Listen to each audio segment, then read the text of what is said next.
Hello everyone, welcome to the alert classes. तो आज हम डिस्कस करेंगे आपकी क्लास 11th का first chapter the living world का लेक्चर 2। इससे पहले का लेक्चर हमने अपने चैनल पर डाल दिया है। अगर आपने वो नहीं देखा तो आप हमारे चैनल पर विजिट कर सकते हैं और उस लेक्चर को देख सकते हैं। और फर्स्ट लेक्चर की लिंक हम डिस्क्रिप्शन में भी दे देंगे, तो आप वहाँ से भी देख सकते हैं। ठीक है, तो हम स्टार्ट करते हैं the living world. First lecture में हमने आपको बताया था कि अगर आपसे कोई पूछे कि व्हाट इज लिविंग, तो आप उसे किस तरीके से डिफाइन करेंगे। तो उसमें हमने आपको बताया था ग्रोथ, रिप्रोडक्शन, मेटाबॉलिज्म, कॉन्शियसनेस। ये हमारे सिलेबस में नहीं है, लेकिन फिर भी हमें पढ़ना पड़ी। कुछ रीजंस थे ताकि हम समझ सकें कि लिविंग है क्या। तो इस वजह से उसे समझने के रीजन की वजह से हमें वो चीज़ें पढ़ना पड़ी। ओके, तो अब जो हम पढ़ेंगे वो सब एनसीईआरटी बेस्ड होगा, जो आपके सिलेबस में सिर्फ हम उसी पर ही डिस्कस करेंगे। ओके, क्योंकि कुछ पैराग्राफ पता नहीं ऐड क्यों कर दिया उसे, लेकिन उसकी ज़रूरत थी नहीं। अगर वो हट जाता ज़्यादा बेहतर रहता, लेकिन कुछ सोच के ही ऐड किया होगा। चलिए, अब हम लेक्चर 2 स्टार्ट करते हैं कि लिविंग है क्या। तो देखिए, इसमें मैं आपको बता दूं, हमने जो डिस्कस करा था उसके according how wonderful is living. अगर हम आपसे पूछे कि लिविंग है क्या, जब अपने आसपास आप ऑर्गेनिज्म देखते हैं, डिफरेंट डिफरेंट टाइप के ऑर्गेनिज्म देखते हैं, बायोडाइवर्सिटी देखते हैं, तो ये सब चीज़ें आपको बताती हैं कि लिविंग ये है, कौन सी चीज़ लिविंग है और कौन सी नॉन लिविंग है। ओके, अब ये मतलब लिविंग कितना ब्यूटीफुल है, मतलब हाउ वंडरफुल इज लिविंग। तो living plus habitat plus organism, तो जो लिविंग और हैबिटेट ने मिलकर बनाया कंपटीशन एंड कोऑपरेशन। तो ये इन दोनों के बीच का था इंट्रैक्शन। ओके, लिविंग के जो फीचर्स थे, फीचर ऑफ लिविंग डिलीट हो गया आपका। व्हाट इज लाइफ, ये आपका फिलोसफिकल व्यू है। ओके, अब हम बात करेंगे diversity, diversity in living organism. तो अब जो हम डिस्कस करेंगे वो करेंगे डाइवर्सिटी इन लिविंग ऑर्गेनिज्म पर। तो देखिए, जब आप different type of living organism की बात करते हैं, तो कुछ ऑर्गेनिज्म ऐसे हैं जो आप अपनी नेकेड आई से नहीं देख सकते, यानी कि आपको आई से वो दिखाई नहीं देंगे, विजिबल नहीं है आपके लिए। ठीक है, आपकी आई के लिए विजिबल नहीं है। तो जिस तरीके से, ये बात आप समझिए कि आप कुछ ऑर्गेनिज्म आपकी आई के लिए विजिबल नहीं है। ओके, जिस जैसे जैसे आप एरिया इंक्रीज करेंगे, यानी कि लैंड का एरिया आप इंक्रीज करेंगे, वैसे वैसे ऑर्गेनिज्म इंक्रीज होते जाएंगे, लिविंग ऑर्गेनिज्म आपके इंक्रीज होते जाएंगे। यानी कि आपने एरिया बढ़ाया, अभी आप कहाँ तक घूमे, मान के चलिए अपने शहर में आपने देखा, तो आसपास जितने आपको ऑर्गेनिज्म मिले आपने देख लिए, यानी कि एनिमल आपने देख लिए। अब आप अपने शहर से बाहर निकलेंगे तो आपको वहाँ डिफरेंट टाइप के एनिमल दिखाई देंगे, चीज़ें अलग विजिबल होंगी। तो इसी तरीके से जिस आप लैंड का एरिया बढ़ाते जाएंगे, वैसे ही आपके ऑर्गेनिज्म भी इंक्रीज करते जाएंगे। ओके, नेक्स्ट, डेंस फॉरेस्ट में जब आप जाएंगे तो आपको बहुत से ऑर्गेनिज्म ऐसे होंगे जो आप अपनी आई से देख सकते हैं। यानी कि आप फॉरेस्ट में गए तो बहुत से ऑर्गेनिज्म आपको ऐसे मिलेंगे जो आप अपनी आई से देख सकते हैं। ठीक है, अब हम बात करें डाइवर्सिटी ऑन अर्थ। अर्थ पर डाइवर्सिटी कैसी है। Earth show diversity in habitat as well as living forms. ठीक है, हैबिटेट की तरह मतलब शो करती है डाइवर्सिटी हैबिटेट्स में एंड लिविंग फॉर्म्स में।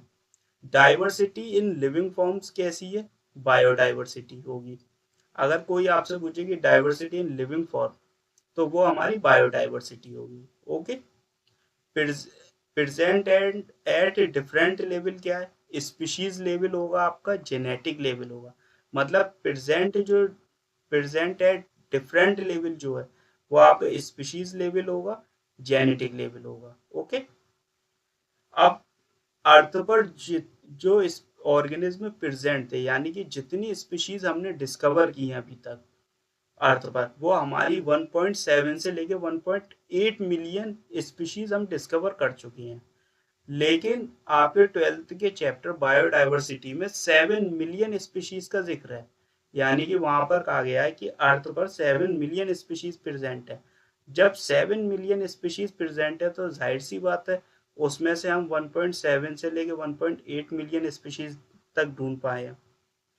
ओके, अब जब हमने इतने में से बस इतनी परसेंट स्पीशीज ढूंढी है, तो हमारी जो टोटल स्पीशीज डिस्कवर्ड है 1.7 से लेकर 1.8 मिलियन है। टोटल स्पीशीज प्रेजेंट कितनी है? 7 मिलियन।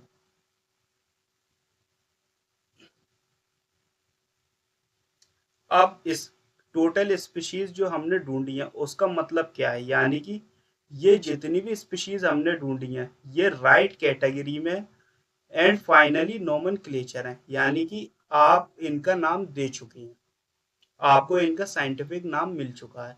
जितनी भी स्पीशीज ढूंढी गई हैं वो राइट कैटेगरी के अंदर आती हैं, ठीक है, वो डिस्कवर्ड हुई है राइट कैटेगरी में और फाइनली हम उनका नाम दे चुके हैं, नोमेनक्लेचर हो चुका है, यानी कि साइंटिफिक नेम दे चुके हैं।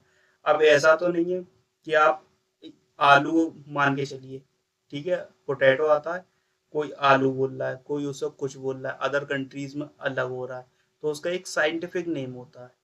किसी भी एनिमल या वेजिटेबल का एक साइंटिफिक नेम होता है, तो वो सब साइंटिफिक नेम हम डिस्कवर कर चुके हैं। ओके, अब जब 7 मिलियन स्पीशीज हैं हमने डिस्कवर कर ली, मान, अब मेन बात ये है कि 7 मिलियन स्पीशीज हमने डिस्कवर कर ली, हमें मालूम है कि हमारे पास 7 मिलियन स्पीशीज हैं, उसमें से हमने डिस्कवर करी 1.7 से लेकर 1.8 मिलियन स्पीशीज हमने डिस्कवर कर ली, यानी कि मतलब ये है कि टाइम के साथ साथ हम और स्पीशीज ढूंढेंगे, यानी कि डिस्कवर करेंगे। तो जब हम टाइम के साथ साथ और स्पीशीज डिस्कवर करेंगे तो उनके लिए हमें एक स्पेसिफिक ब्रांच चाहिए जिसमें हम उन्हें रख सकें। तो अब हम बढ़ेंगे टॉपिक टैक्सोनॉमी की तरफ, ठीक है।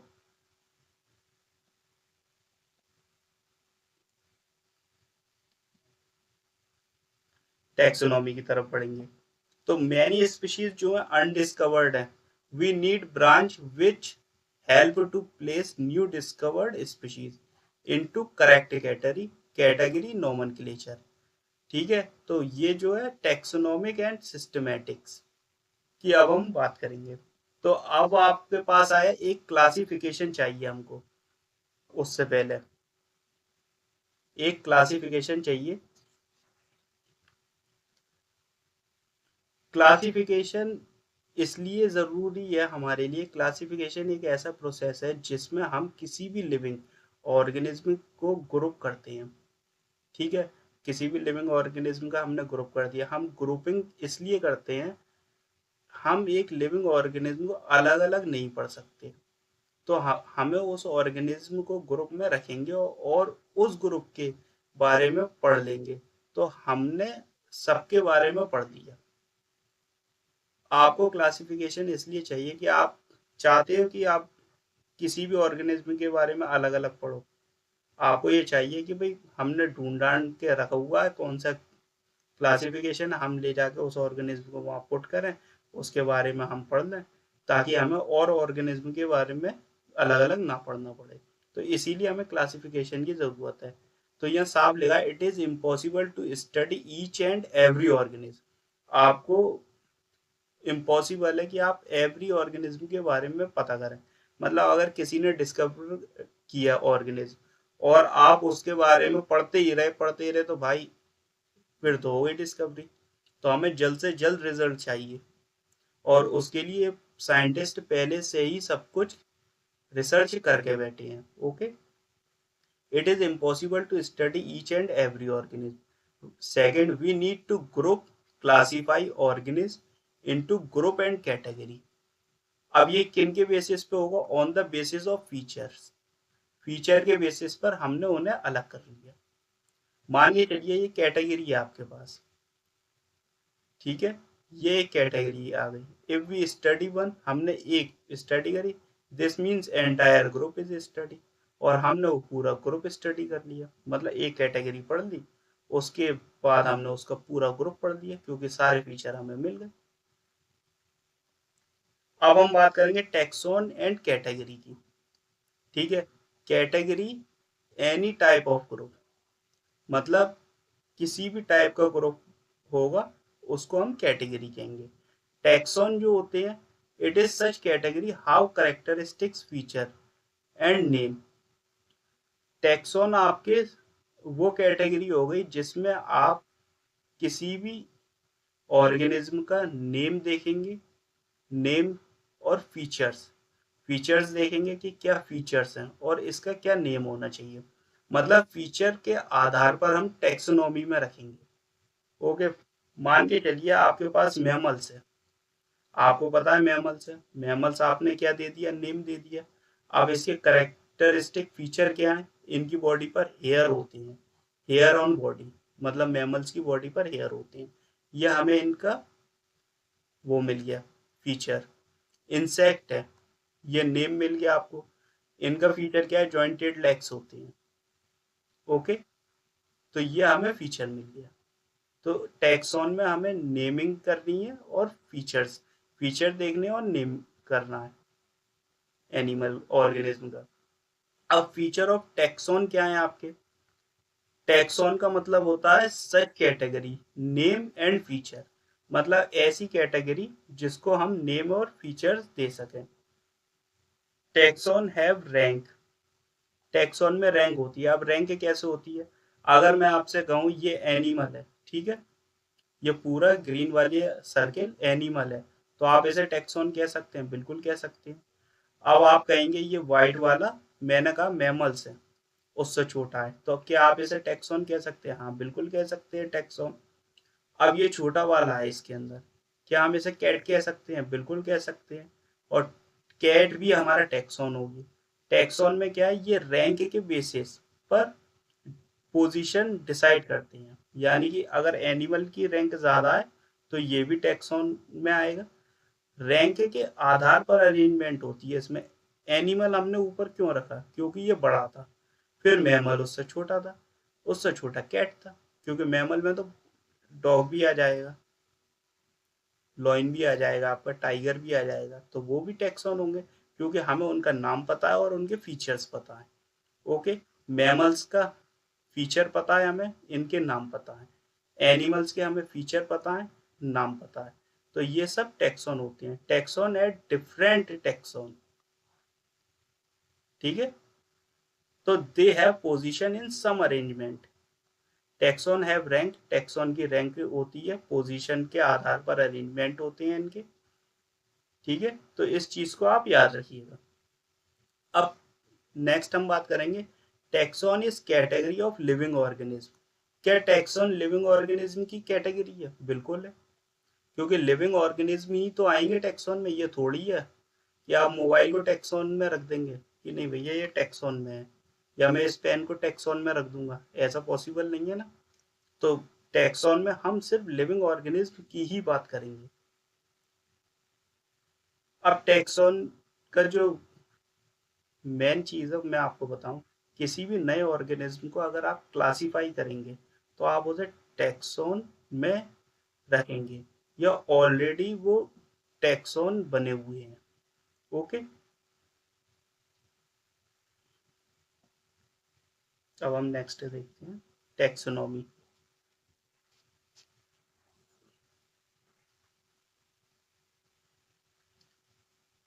अब हम बात करेंगे टैक्सोनॉमी की। It is branch of science deal with process of classification of living organism. ये एक ब्रांच है साइंस की जो डील करती है क्लासिफिकेशन, क्लासिफिकेशन करती है लिविंग ऑर्गेनिज्म को। ठीक है, ये एक प्रोसेस है जो क्लासिफाई करेगी लिविंग ऑर्गेनिज्म को। अब इसमें कौन कौन से स्टेप्स होते हैं आपके, स्टेप्स इन टैक्सोनॉमी, उसकी बात करें। करेक्टराइजेशन होता है एक, जिसमें फीचर नोट डाउन किए जाते हैं, यानी कि क्या फीचर है इस ऑर्गेनिज्म का, तब जाके हम निकालते हैं कि ये कहाँ रखा जाएगा कहाँ नहीं। क्योंकि देखिए, अगर हमने फीचर्स नहीं देखे तो फिर तो ढूंढते ही रहो आप, फिर आपको मिलने नहीं है, फिर आपकी रिसर्च हो गई, आपका सारा काम हो गया, क्योंकि फिर आपकी एक पीढ़ी के बाद दूसरी पीढ़ी आपकी रिसर्च करेगी, ये हो सकता है उससे आगे तक चले जब आपको करेक्टराइजेशन पता ही नहीं है कि उसमें आपको क्या रखना है। फीचर हमें नोट डाउन करने हैं।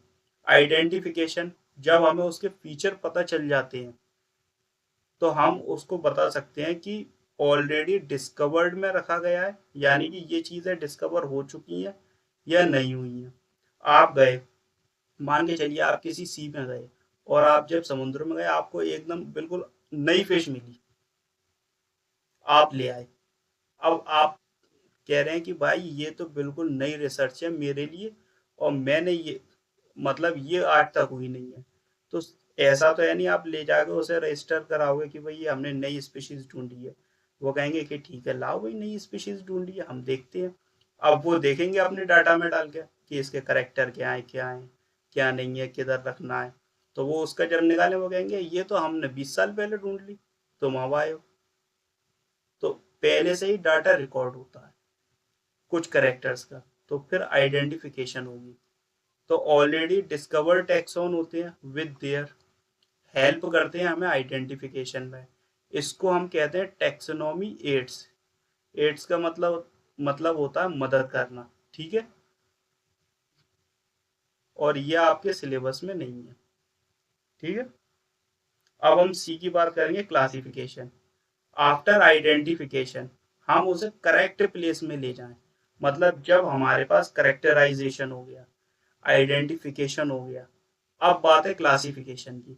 तो जब हम क्लासीफाई करेंगे उसे तो हमें चाहिए कि वो हम उसे सही जगह ले जाएं, यानी कि उसको सही प्लेस पे पुट करें कि वो किससे बिलोंग करता है और कहाँ जाना चाहिए उसे। तो हम उसकी जब आफ्टर आइडेंटिफिकेशन करेक्ट प्लेस। अब बात आती है टैक्सोनॉमी कैटेगरीज की, जो हम डिटेल में स्टडी करेंगे। ओके। फिर उसके बाद आती है नेमिंग की। जब हमारा कोई भी ऑर्गेनिज्म इन 3 चीजों से गुजर गया, यानी कि 3 प्रक्रिया से गुजर गया। फर्स्ट करेक्टराइजेशन हो गया उसका, बी आइडेंटिफिकेशन हो गया, फिर क्लासिफिकेशन हो गया। अब बात है नाम रखने की। अब नामकरण करोगे ना। अब नाम ऐसा थोड़ी है कि उठा के आपने कोई सा भी रख लिया, गोभी। आप तो गोभी कह रहे हो, आगे जाके गोभी है ही नहीं, ठीक है। अदर कंट्रीज में गोभी है नहीं। तो नेम जो हम रखते हैं वो साइंटिफिक नेम रखते हैं। ओके। साइंटिफिक नेम आएगा, किसी भी ऑर्गेनिज्म का साइंटिफिक नेम आता है या बॉटनिकल नेम आता है। एनिमल में जूलॉजिकल नेम आएगा, बॉटनी में बॉटनिकल नेम आएगा, प्लांट्स वगैरह में। टैक्सोनॉमी के बेसिस क्या है? On the basis of characters. Character के बेसिस पर हम चलेंगे। अर्लियर टैक्सोनॉमी में क्या हुआ करता था, मतलब जो शुरुआती स्टेज की जो टैक्सोनॉमी थी, ठीक है, शुरुआती स्टेज की जो टैक्सोनॉमी थी वो बेस्ड थी फूड, क्लोथ और बेनिफिट्स पर। यानी कि वो उनका सीधा सीधा मानना था भाई। देखो टैक्सोनॉमी कोई नई नहीं है, इस चीज को याद रखो आप। टैक्सोनॉमी अर्लियर स्टेज से ह्यूमन इस्तेमाल कर रहे हैं। उनको मालूम था कि ये चीज क्या है, ये चीज क्या है। तो वो चीज हमें पता थी। तो हमारी जो अर्लियर टैक्सोनॉमी थी वो बेस्ड थी फूड पर, क्लोथ्स पर। यानी कि पूरी तरह हमें बेनिफिट्स चाहिए थे। फूड क्या है, क्लोथ क्या है। अब जो लेटर टैक्सोनॉमी है, यानी कि मॉडर्न टैक्सोनॉमी कह सकते हैं आप इसे। जो मॉडर्न टैक्सोनॉमी है वो बेस्ड होती है सेल स्ट्रक्चर पर। मतलब भाई तरक्की इतनी कर ली कि अब तो चाहिए कि मॉडर्न टैक्सोनॉमी हो। तो मॉडर्न टैक्सोनॉमी बेस्ड होगी मॉडर्न चीजों पर। तो अब मॉडर्न टैक्सोनॉमी किस में जाती है? सेल स्ट्रक्चर में, internal and external character development पर, डिटेल्स में, इकोलॉजिकल इंफॉर्मेशन में, कि हमें इकोलॉजिकल इंफॉर्मेशन मिले।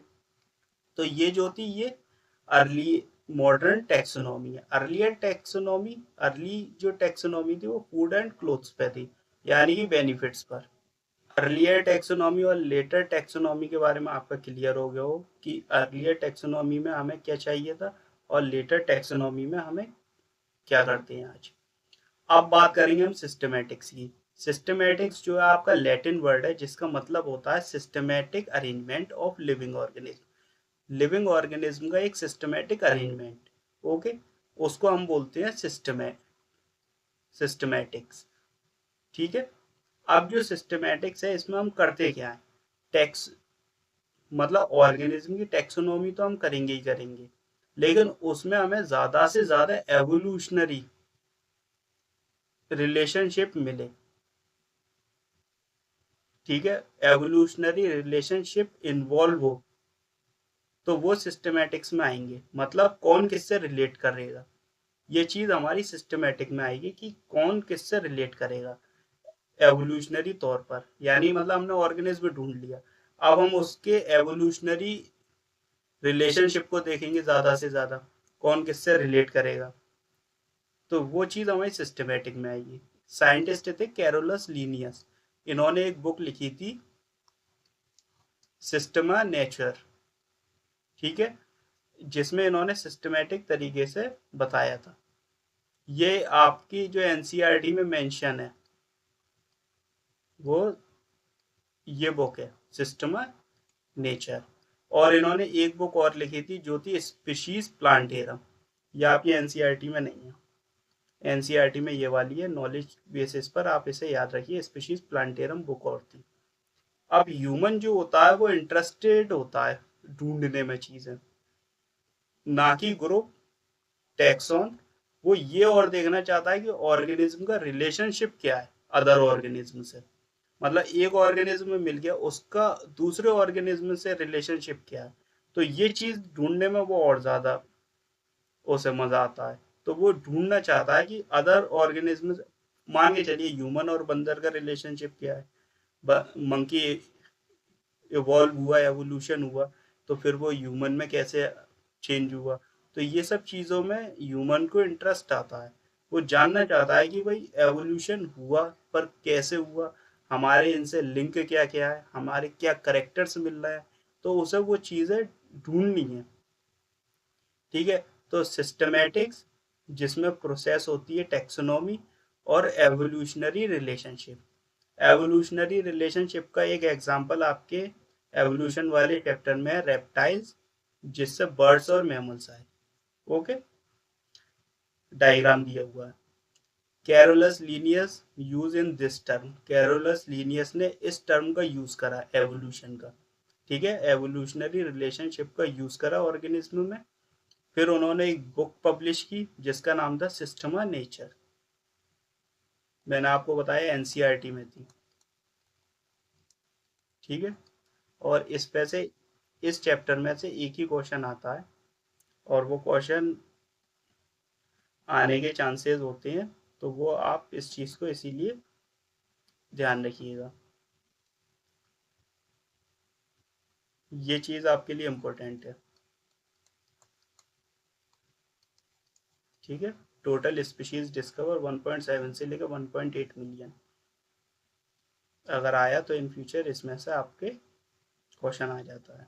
इसके अलावा आपको कोई भी डाउट है आप हमें टेलीग्राम पे ज्वाइन कीजिए, या हमारा चैनल और ग्रुप दोनों है। व्हाट्सएप पे भी आप हमें ज्वाइन कर सकते हैं, और अदर प्लेटफॉर्म्स पर भी हम आपको आप हमें फॉलो कर सकते हैं। इसके अलावा अगर आपने हमारे चैनल को सब्सक्राइब नहीं किया तो सब्सक्राइब कीजिए और अपने फ्रेंड्स के साथ शेयर कीजिए। And thanks for watching.